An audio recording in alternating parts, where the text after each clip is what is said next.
Welcome to Chillin' 101. We hope this video helps. In this video, I will explain how to make coffee with a frother.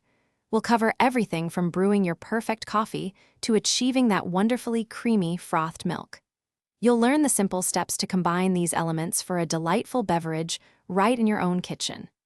Get ready to elevate your morning routine with a perfectly crafted, cafe-style drink that's both easy and incredibly satisfying to prepare. First, let's focus on brewing your coffee. The key is to select your preferred beans or grounds and brew them a bit stronger than usual. This ensures the coffee flavor isn't lost when combined with the milk. Whether you use a drip machine, a French press, or an espresso maker, aim for a robust base. A good starting point is often 2 to 3 tablespoons of coffee for every 6 ounces of water, but adjust to your taste. Now for the star of the show, the frothed milk. Always start with fresh, cold milk for the best foam. Gently heat your milk to a temperature between 140 and 150 degrees Fahrenheit. Avoid boiling.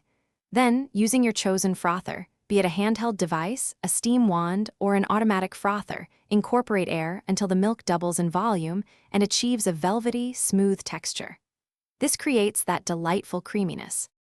Finally, it's time to bring it all together. Slowly pour your beautifully frothed milk into your brewed coffee. For a layered effect, you can use a spoon to hold back the foam initially, then spoon it gently on top.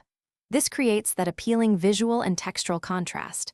Feel free to add any sweeteners, syrups, or flavorings you enjoy. Now, take a moment to savor your perfectly crafted, cafe-quality coffee right at home. Enjoy. Thanks for watching.